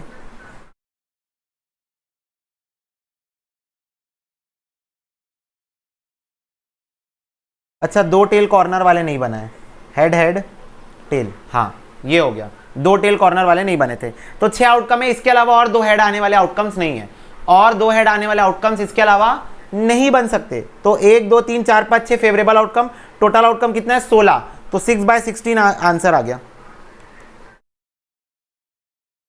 2 3 जा 6, 2 8 जा 16, 3/8, 3/8 इज योर आंसर। क्लियर हुई बात? अब देखो जैसे मैं यहाँ पर मतलब मेरे को थोड़ा सोचना पड़ गया, तुम लोग को भी एग्जाम में सोचना पड़ सकता है भाई, ये तो एकदम कॉमन सी बात है, एकदम मतलब कंफ्यूजिंग सा दिखने लगता है सब कुछ, लेकिन क्लिक जरूर करता है, ये चीज ध्यान रखना। फिर उसके बाद 43 देखो, the probability of throwing an even number with an ordinary 6 face dice. बोल रहा है एक डाइस को फेंकोगे तो इवन नंबर थ्रो करने की प्रोबेबिलिटी क्या है? 3/6, 2 4 और 6, तो 3/6 यानी कि 1/2, half is the probability of throwing an even number, ठीक है। बोल रहा है if 2 unbiased dice are rolled, बोल रहा है अगर 2 अनबायस्ड डाइस थ्रो करेंगे तो what is the probability of getting sum of the points neither 6 nor 5। तो बोल रहा है जो पॉइंट्स आएंगे उसका जो सम होगा वो 6 और 9 नहीं होना चाहिए, तो 6 और 9 को छोड़ के कुछ भी हो सकता है। तो मैं एक काम करता हूँ 6 और 9 वाले पॉइंट्स को पकड़ता हूँ, 6 और 9 वाले पॉइंट्स को पकड़ता हूँ और उसको मैं टोटल से माइनस कर दूंगा, ठीक है। तो बताओ कैसे कैसे 6 आ सकता है? सबसे पहले सैंपल स्पेस क्या आएगा, 6 इंटू 6 36 आएगा। पहली बार थ्रो करूंगा तो 6 आउटकम, दूसरी बार थ्रो करूंगा 6 आउटकम, टोटल 36 आउटकम हो सकते हैं। और वैसे हम लोग 2 डाउस रोल करने का सैंपल स्पेस पहले बना चुके हैं, है ना। पर हम यहाँ पर एमसीक्यू कर रहे हैं तो हमको शॉर्टेस्ट पॉसिबल टाइम में करना है, तो मैं 6 और 9 के सम वाले रोल्स को निकालता हूँ। तो एक तो हो जाएगा मेरा 1 और 5, 2 और 4, 3 और 3, 4 और 2, 5 और 1। तो इतने तरीके से 6 आ सकता है सम मतलब टोटल करने से क्या आ सकता है, 6 आ सकता है। 9 कितने तरीके से आ सकता है, 9 तो आएगा मेरा 3 और 6, 4 और 5, 5 और 4, 6 और 3। ठीक है, तो ये हो गए मेरे पॉसिबल आउटकम्स। कितने हो गए, 1 2 3 4 5 6 7 8 9। ठीक है, तो 9/36 is the probability of getting sum of 6 or 9 by rolling a dice। ठीक है, क्योंकि सम 6 आएगा उसकी प्रोबेबिलिटी क्या है, 5/36। सम 9 आएगा उसकी प्रोबेबिलिटी क्या है, 4/36। तो total 9/36 is the probability that I am going to get either 6 or 9 as a sum of both the dices. ठीक है, बट मेरे को ये नहीं चाहिए, मेरे को नीदर नॉर चाहिए, मतलब 6 भी नहीं आना चाहिए, 9 भी नहीं आना चाहिए। तो माइनस कर दो 1 से, 1 माइनस 9/36 कितना आ जाएगा, ये 27 आएगा क्या, 27/36। तो दिस इज माई आंसर। ठीक है, this is my answer. Point में दिया, एक सेकंड रुको, 27 डिवाइड बाय 36 0.75 सी आंसर। ठीक है, ये चीज याद रखना। देखो नीदर नॉर लिखा है, पढ़ लो ध्यान से, नीदर नॉर लिखा है। ठीक है, हल्के में ना लो प्रोबेबिलिटी को। बोल रहा है 2 डाइस आर थ्रोन टुगेदर, बोल रहा है 2 डाइस साथ में फेंके, the probability that the difference of number shown is 2। तो बोल रहा है डिफरेंस और नंबर जो होगा वो 2 होगा। डिफरेंस और नंबर क्या होगा, 2।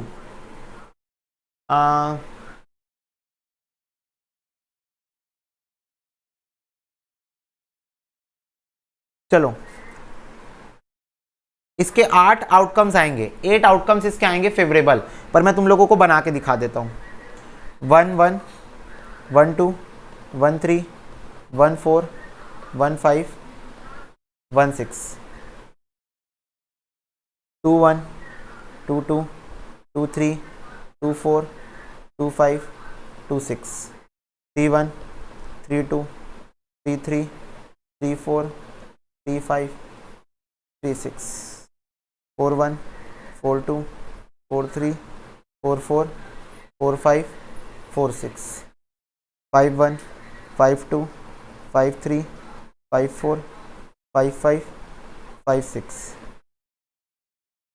6 1 6 2 6 3 6 4 6 5 6 6। लो, ये हो गया आउटकम। तो मैं 2 डाइस थ्रो करूंगा तो ये इतने आउटकम हो सकते हैं, या तो पहली बार 1 1 दोनों डाइस में 1 1 आ जाए, या 1 2 आ जाए, या 1 3 आ जाए, 1 4, ऐसे करके 36 आउटकम्स हो सकते हैं। मेरे को बोल रहा है, मेरे को क्या बोल रहा है क्वेश्चन, डिफरेंस 2 होना चाहिए, दोनों डाइस के बीच का डिफरेंस कितना होना चाहिए, 2। पकड़ो 2 वाले डिफरेंस को, ये देखो 1 3 2 वाला डिफरेंस है, 4 2 3 5 4 6 5 3 और 6 2, सॉरी 6 2 नहीं होगा यार, क्या कर रहा हूँ मैं, मिट जा, 6 4। ठीक है, और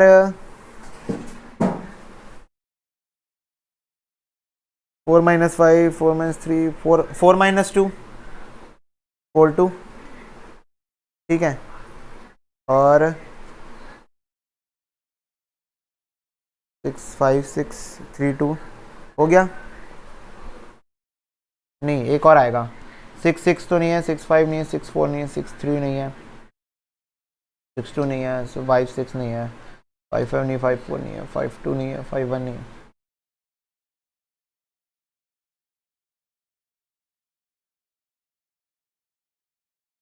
थ्री वन। ठीक है, तो देखो कितने आउटकम आए, कितने आउटकम आए, ये देखो ऐसे देख लो, 8 आउटकम्स आए हैं। ठीक है, 8 आउटकम्स आए हैं, तो 8/36 इज योर आंसर। 8/36 तो दिया नहीं है ऑप्शन में, तुमको दिया है 8/36 को तुम काट के देख लो। 8 1 8 8 4 8 8 5 14 है, 2 4 8 2 1 2 2 8 16 2 2 4 2 9 18 2/9 ये आंसर है।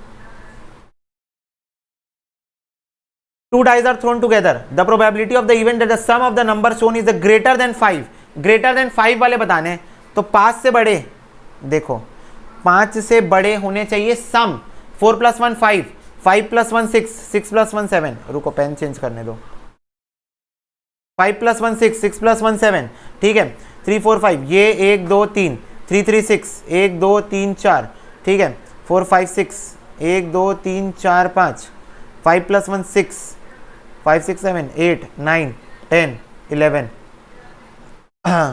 ये तो पूरा ही हो जाएगा।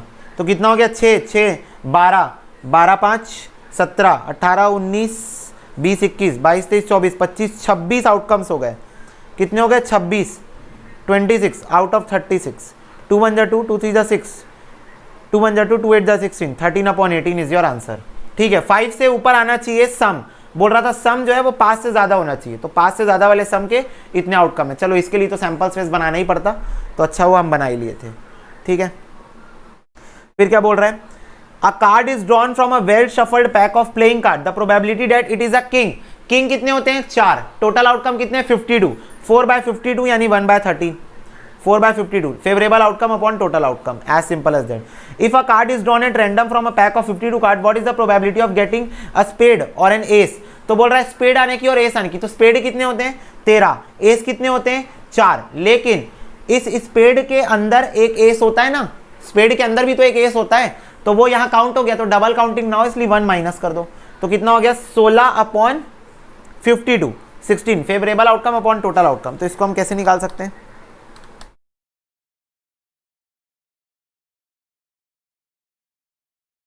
(52) 0.3076 नहीं, पर ये पॉइंट में आ रहा है। 2 8 जा 16, 2 1 जा 2, सॉरी 2 2 जा 4, 2 6 जा 12, 2 4 जा 8, 2 1 जा 2, 2 3 जा 6, 4/13 ए, 4/13।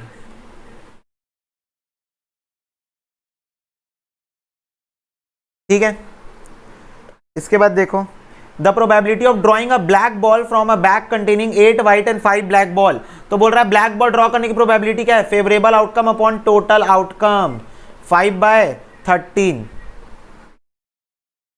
A bag contain 10 red and 10 green ball. A ball is drawn from it. The probability that it will be green. देखो अब एक बात बताओ, हम लोग को कितना सेकंड लग रहा है क्वेश्चन सॉल्व करने में, 4 सेकंड 5 सेकंड लग रहा है। तुमको एग्जाम में टाइम कितना मिला हुआ है, 60 मिनट मिला है 50 क्वेश्चन करने के लिए, 60 डिवाइडेड बाय 50 कर रहा हूं दोस्तों, 1.2 minutes, 1.2 minutes. How many time we are taking, only 5 second 10 second. OP, overpowered, overpowered comment करो, कमेंट सेक्शन में ओवर पावर्ड हो जाना चाहिए एक बार। ठीक है, अभी वैसे अच्छे क्वेश्चन आने बाकी है। ठीक है, तो बोल रहा है एक बैग के अंदर 10 रेड बॉल है, 10 ग्रीन बॉल है, तो प्रोबेबिलिटी क्या है कि वो ग्रीन बॉल होगा, 10/10 + 10, 10/20 कितना, 1/2, हाफ, सी आंसर, हाफ। ठीक है, बोल रहा है प्रोबेबिलिटी ए सच बोलेगा 4/5 है, प्रोबेबिलिटी बी सच बोलेगा 3/4 है, probability that they contract each other, this is not contract, this is contradict होगा, this is contradict each other when asked to speak on a fact. तो बोल रहा है प्रोबेबिलिटी बताओ कि दोनों एक दूसरे को कॉन्ट्राडिक्ट करेंगे। कॉन्ट्राडिक्ट मतलब पता है क्या होता है, जब तुम्हारी गर्लफ्रेंड से, या अगर लड़कियां देख रही तो तुम्हारे बॉयफ्रेंड से, या अगर लड़कियां और लड़के सिंगल है तो तुम्हारे मम्मी पापा से, जो तुम्हारी कॉन्ट्राडिक्टरी लड़ाई होती है ना, कि मम्मी बोलती है बाहर नहीं जाना पढ़ने के लिए, तुम बोलते हो बाहर जाएंगे पढ़ने के लिए, है ना, जो मेरे घर में होता है मेरे साथ। ठीक है, कि मैं बोलता हूँ बाहर जाके पढ़ूंगा, तो मम्मी का कहना है कि नहीं, बाहर जाने से कुछ नहीं होता, घर में सबसे अच्छी पढ़ाई होती है। तो दिस इज व्हाट कॉन्ट्राडिक्शन, मतलब मैं 2 + 2 4 बोल रहा हूं, तुम 2 + 2 5 बोल रहे हो, तो दिस इज कॉन्ट्राडिक्शन। तो बोल रहा है ए और बी कॉन्ट्राडिक्ट करेंगे तो प्रोबेबिलिटी क्या है, तो बताओ प्रोबेबिलिटी ऑफ ए की प्रोबेबिलिटी बताओ जब वो ट्रूथ बोलेगा और जब वो नॉट ट्रूथ, लाए बोलेगा, मतलब लाए, नॉट ट्रूथ क्या होता है, लाए, झूठ बोलेगा। तो ट्रूथ बोलेगा 4/5, लाए बोलेगा 1/5, बी ट्रूथ बोलेगा 3/4, बी लाए बोलेगा 1/4। तो मेरे को ये बताना है जब दोनों कॉन्ट्राडिक्ट करेंगे, तो मतलब जब ए सच बोलेगा तब बी झूठ बोलेगा, और जब ए झूठ बोलेगा तब बी सच बोलेगा। ठीक है, तो दिस इज कॉन्ट्राडिक्शन, दोनों इवेंट को प्लस कर दो, और है ना, या तो ए सच बोलेगा बी झूठ बोलेगा, या तो बी ए झूठ बोलेगा बी सच बोलेगा, दिस इज कॉन्ट्राडिक्शन। तो ये हो जाएगा 4/20 + 3/20, तो ये हो गया 7/20। सो this is the probability 7/20 of contradiction. इसको तुम लोग लिख लो, या तो ए सच बी झूठ बोलेगा, या तो ए झूठ बी सच बोलेगा। ठीक है, दिस इज द कॉन्ट्राडिक्शन। उसके बाद देखो, a problem in probability was given to 3 chartered accountant student ABC whose chances of solving it 1/3, 1/5, 1/2 respectively. What is the probability that the problem will be solve. तो बोल रहा है problem solve हो जाएगा, उसकी प्रोबेबिलिटी बताओ। तो A सॉल्व कर लेगा 1/3, B सॉल्व कर लेगा 1/5, C सॉल्व कर लेगा 1/2। मेरे को ये बताओ, ये लोग सॉल्व नहीं कर पाएंगे, उसकी प्रोबेबिलिटी क्या है भैया? 2/3, 4/5, 1/2। ये तीनों को मल्टीप्लाई करो तो कितना आ जाएगा? 4 3 12, 5 2 10, 10 3 30। तो ये प्रोबेबिलिटी है कि जब तीनों क्वेश्चन सॉल्व नहीं कर पाएंगे। मेरे से क्वेश्चन पूछ रहा है प्रोबेबिलिटी बताओ कि क्वेश्चन सॉल्व हो जाएगा, तो इसको 1 से माइनस कर दो। 1 - 12/30 तो कितना आ गया ये? 18/30। तो 18/30 is the probability that question is going to be solved. अच्छा, आई थिंक इसको काटना पड़ेगा। 2 9 जा 18 और 2 15 जा, तो ये हो रहा है 9/15। तो है ही नहीं ऑप्शन। हाउ? कुछ रुको, कुछ गलती हो गई, हड़बड़ी में गड़बड़ी हो गई क्या? 4 2 जा 8, 5 3 जा 15, 15 2 30, 12/30। 30 - 12 कितना होता है? 18 ही होता है ऑब्वियसली।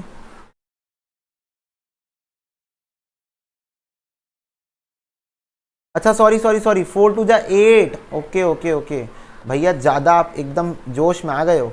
नहीं यार, हो जाता है, ठीक है। ऑप्शन नहीं मिला ना आखिरकार, मेरे को ऑप्शन नहीं मिला ना। 22/30, 2 1 जा 2, 2 1 जा 2, 2 15 जा 11/15, 11/15, ठीक है। नेक्स्ट देखो, if the overall percentage of success in an exam is 60, what is the probability that out of a group of 4 student at least 1 student will pass. तो बोल रहा है एटलीस्ट एक स्टूडेंट पास हो जाना चाहिए, एटलीस्ट एक स्टूडेंट पास हो। तो मैं निकालूंगा फेल होने की प्रोबेबिलिटी और उसको 1 से माइनस कर दूंगा। तो 60% चांसेस है कि वो बंदा पास हो जाएगा और फेल होगा उसकी चांसेस है 40%। 4 बंदे हैं, तो मैं प्रोबेबिलिटी निकाल रहा हूं कि फर्स्ट स्टूडेंट फेल हो जाएगा 0.4, सेकंड स्टूडेंट फेल हो जाएगा 0.4, थर्ड स्टूडेंट फेल हो जाएगा 0.4, फोर्थ स्टूडेंट भी फेल हो जाएगा 0.4। चारों को मल्टीप्लाई कर दो, चारों फेल हो जाएंगे, चारों फेल हो जाएंगी। प्रोबेबिलिटी क्या है? 0.4 इंटू 2 3 4 कितना है? 0.0256। दिस द प्रोबेबिलिटी कि चारों फेल हो जाएंगे। मेरे से पूछा है at least 1 of them will pass, तो 1 माइनस फेल होने की प्रोबेबिलिटी, 1 माइनस फेल 0.0256 माइनस 1, तो ये आ रहा है 0.9744। तो this the probability that at least 1 of them will be passed. समझे? और ऐसा क्वेश्चन हम लोग करके आए थे ऊपर एक्सरसाइज में, तो याद है। इसको करने का दूसरा तरीका भी है, और दूसरा तरीका बहुत बड़ा है कि मैं क्या लूंगा, पहले 1 पास होंगे 3 फेल होंगे, फिर 2 पास होंगे 2 फेल होंगे, फिर 3 पास होंगे, चौथा फेल होगा, फिर चारों पास होंगे, फिर पीछे से चालू होगा, ये पास होगा, ये तीनों फेल, ये पास होंगे, ये दोनों फेल। ऐसे करते करते मतलब बहुत सारा बनाना पड़ जाएगा बहुत सारा। तो ये this is the easiest way to solve this, ठीक है, कि चारों फेल होने की प्रोबेबिलिटी निकाल लो और उसको क्या कर दो 1 से minus.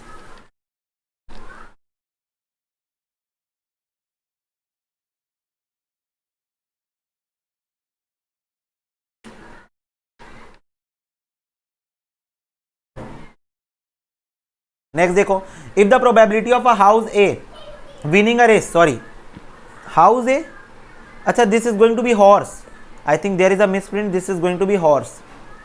If the probability of winning horse A winning the race 1/6 और probability of a horse B winning the same race is 1/4, what is the probability that one of the horse will win. अच्छा, तो बोल रहा है probability बताओ कि one of the horse, ठीक है, वन ऑफ द हॉर्स मतलब दोनों में से कोई एक जीत जाएंगे रेस को, तो हॉर्स 1 जीत जाएगा इंटू हॉर्स बी हार जाएगा, प्लस हॉर्स बी जीत जाएगा इंटू हॉर्स 1 हार जाएगा, ठीक है। ये मैंने कर लिया, तो ये कितना हो जाएगा 3/6 4 24 प्लस 5/6 4 24, तो ये कितना हो गया 8/24। तो 8/24 ऑप्शन में नहीं है, काट के देखें, 2 4 जा 8, 2 1 जा 2, 2 2 जा 4, ठीक है, 2 2 जा 4, 2 6 जा 12, 2 1 जा 2, 2 3 जा 6, 1/3 भी ऑप्शन में नहीं है। आंसर होगा नन ऑफ दिस आंसर होगा नन ऑफ दिस। बोल रहा है a man can kill a bird once in 5 shot, बोल रहा है 5 शॉट में से 1 शॉट में वो चिड़िया को मार देता है, मतलब बिल्कुल अर्जुन कैटेगरी का इंसान नहीं है, क्योंकि अर्जुन तो एक ही शॉट में मार देता था, ठीक है, सॉरी। हाँ देखो, तो वो जो आदमी है वो 5 शॉट में से 1 शॉट में चिड़िया को क्या कर देता है, खलास, ठीक है। तो the probability that bird is not killed, तो बोल रहा है प्रोबेबिलिटी क्या होगी कि बर्ड नहीं मरेगी 4/5। अगर 1/5 वो मार देता है तो 4/5 वो नहीं मारेगा, ठीक है। What is the probability that a leap year selected random would contain 53 Saturday 2/7? निकाल चुके हैं, याद करो, एक्सरसाइज में निकाल चुके हैं, संडे के लिए निकाले थे, तो जैसे संडे के लिए निकाले थे 2/7 वैसे ही सैटरडे के लिए भी निकलेगा 2/7, ठीक है, सेम एज इट इज, जैसे एक्सरसाइज में किए थे 2/7 निकला था वैसे ही 2/7 यहां निकलेगा। What is the probability that 3 children selected at random would have different birthday? तो बोल रहा है 3 चिल्ड्रन को रैंडमली सिलेक्ट कर रहे हैं तो साल में अलग अलग दिन उनका बर्थडे आएगा, उसकी प्रोबेबिलिटी क्या है? तो पहली बात तो ये पहले बच्चे का बर्थडे हम मान लेते हैं 365 डेज में से किसी भी दिन आ सकता है, 365 डेज में से किसी भी दिन आ सकता है। तुम्हारे क्वेश्चन में 364 काहे लेके रखा है? This is not going to be 364 days, तो 365 अपॉन 365, ठीक है, आ सकता है।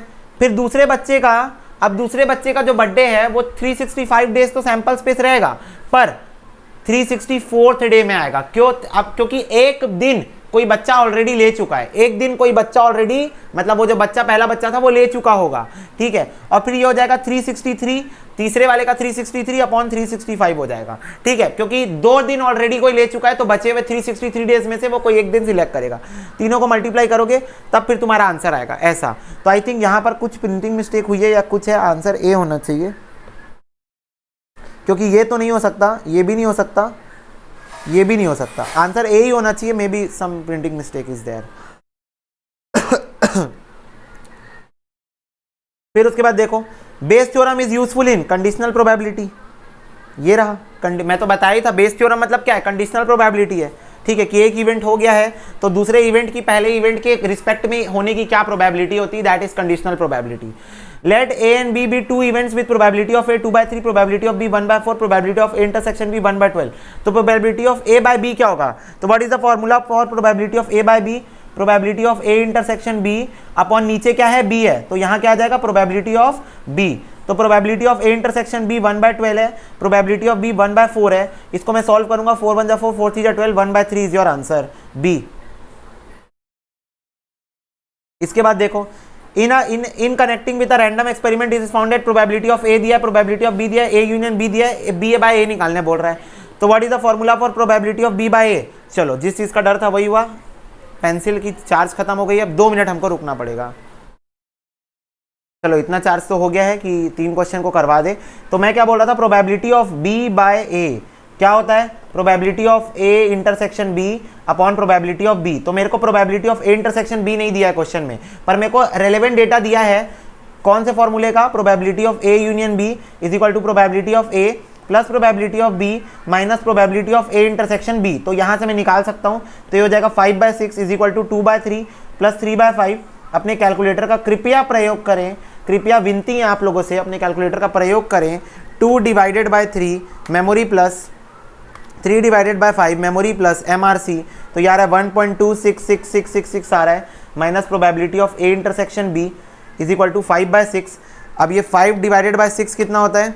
ये होता है 0.8333, इसमें से माइनस कर देंगे 1.2666666, तो ये आ रहा है मेरा probability of A intersection B आ रहा है 0.4333333333, ठीक है, ये आ गया ए इंटरसेक्शन बी। अब मैं यहाँ पर लिख लेता हूँ direct, probability of A intersection C 0.4333 divide by probability of B कितना है? 3/5। तो 3 डिवाइड बाय 5 कितना होता है? 0.6, तो 0.433333 डिवाइडेड बाय 0.6, तो ये आ रहा है 0.72222222 आ रहा है, ठीक है। सॉरी, पी ए बोला था, यहाँ पर ए लिख देता हूँ यहाँ पर मैं, अच्छा एक मेरे से गलती हो गई, ए लिख देता हूँ यहाँ पर। बच्चे सोच रहे होंगे भैया क्या कर रहे हैं।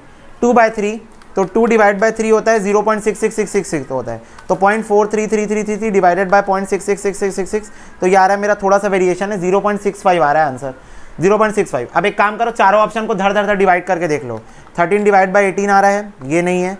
1 डिवाइड बाय 2 बिल्कुल नहीं है। 13 डिवाइड बाय 20 0.65, ये रहा सी आंसर है, ठीक है। पॉइंट में भी आंसर ला सकते हो, कैलकुलेटर का उपयोग हम कर सकते हैं यहाँ पर, क्योंकि ये बहुत लंबा चले जाता। अगर मैं वैसे सॉल्व करता, मतलब एलसीएम निकाल के बहुत लंबा खिंचा जाता।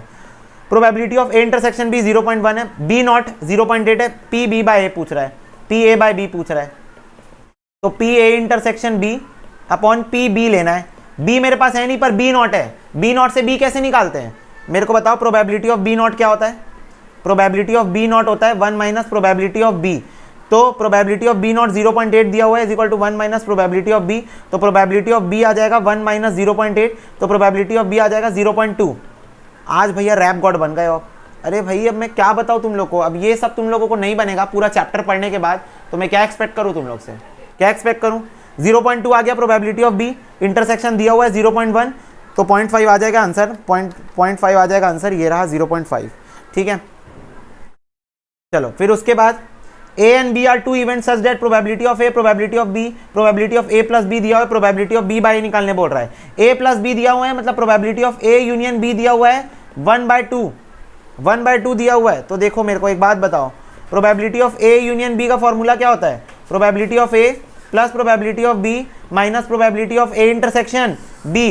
ये दिया हुआ है 1/2, probability of A कितना दिया है, A दिया है 1/3, B दिया है 1/4, 1/3 plus 1/4 minus probability of A intersection B, तो कितना हो जाएगा 4 3 12, 4 plus 3 minus probability of A intersection B is equal to half दिया हुआ है, 4 प्लस 3 कितना होता है 7/12 minus probability of A intersection B is equal to half दिया हुआ है। तो probability of A intersection B कितना आ जाएगा, बोलो जल्दी बोलो, 7/12 माइनस 1/2। ठीक है, तो ये हो जाएगा 7/12, एलसीएम कितना आएगा 2 6 12 माइनस 1, तो ये हो गया 1/12। Probability of A intersection B कितना आ गया 1/12। अब 1/12 को सिंपली किससे डिवाइड कर देना है, 1/12 डिवाइडेड बाय, मेरे को बोला है b बाय a निकालने के लिए, तो ये कितना है 1/3 है, तो ये हो जाएगा 3 1 3 3 4 1/4 answer, 1/4 is your answer. Very easy, same question था, सेम क्वेश्चन जो इसके पहले के पहले, यानी क्वेश्चन नंबर 60 और क्वेश्चन नंबर 62 सेम क्वेश्चन है गाइस। हमारा टारगेट अचीव हो गया है, 62 एमसीक्यू क्वेश्चन हमने कर लिए सॉल्व। तो हम लोग now we are ready to fight with the MCQ, क्योंकि एग्जाम में एमसीक्यू जो आएंगे वो इंस्टीट्यूट के मॉड्यूल से ही आते हैं या उसके आसपास के आते हैं। तुम लोग इतना भी एक्सपेक्ट मत कर लेना कि इंस्टीट्यूट कॉपी पेस्ट कर दे। हाँ कॉपी पेस्ट होंगे, कुछ एमसीक्यू होंगे ना, सारे थोड़ी होंगे, पर कुछ क्वेश्चन घुमा के तो दिया जा सकता है, थोड़ी वर्डिंग चेंज कर सकते हैं, थोड़ा नंबर चेंज कर सकते हैं, कुछ भी चेंज कर सकते हैं। पर now we are ready to face probability chapter because we know all the MCQs, all the concepts. अब देखो बेस थ्योरम एमसीक्यू में नहीं दिया जा सकता, दैट्स व्हाई आई थिंक इस वजह से बेस थ्योरम तुमको यहां दिखा नहीं, पर बेस थ्योरम तुमको आना चाहिए, क्योंकि मैं तुमको एमसीक्यू पैटर्न में बेस थ्योरम सॉल्व करके दिखाया कि नहीं दिखाया, ये बताओ, दिखाया ना। बेस थ्योरम बताओ कितने शॉर्टेस्ट पॉसिबल टाइम में हम लोग सॉल्व किए, आई थिंक 10 20 सेकंड 50 सेकंड में हम बेस थ्योरम सॉल्व किए हैं। ठीक है, हाँ बताओ मेरे को, बेस थ्योरम हम लोग किए कि नहीं किए सॉल्व शॉर्टेस्ट पॉसिबल ड्यूरेशन में, किए ना। तो बेस थ्योरम का भी एमसीक्यू आ सकता है, मैं बिल्कुल बोलता ही नहीं कि इस टॉपिक का एमसीक्यू नहीं आएगा, बस ये बात है कि प्रूविंग वाले क्वेश्चन का एमसीक्यू नहीं आ सकता, क्योंकि प्रूविंग वाले एमसीक्यू का भाई प्रूविंग वाले क्वेश्चन में आंसर दिया रहता है, कॉमन सेंस ओपी, प्रूविंग वाले क्वेश्चन में आंसर दिया रहता है, तो एमसीक्यू कैसे आ सकता है उसका। लेकिन द पॉइंट इज कि तुम लोग अगर प्रूविंग वाला क्वेश्चन सॉल्व कर लियो, क्योंकि मैं तो कर रहा हूं ना, मैं अपने मैथ्स के सारे लेक्चर प्रूविंग वाले क्वेश्चन सारे सॉल्व कर, तो प्रोबेबिलिटी चैप्टर हमारा यहां पर हो गया समाप्त। एमसीक्यू हमने कर लिया पूरा एक्सरसाइज क्वेश्चन, सारे कॉन्सेप्ट प्रोबेबिलिटी के हम सीख लिए हैं। फर्दर लेक्चर में तुम लोगों को जो बची कुछ थ्योरी है तुम्हारी वो करवा दी जाएगी, स्टैटिस्टिक्स भी हम लोग दोनों कान पकड़ के कर देंगे क्लोज। तो God bless you, take care, bye bye. Video को लाइक करते हुए जाना, जा रहे हो तो लाइक करते हुए जाना, बाय बाय।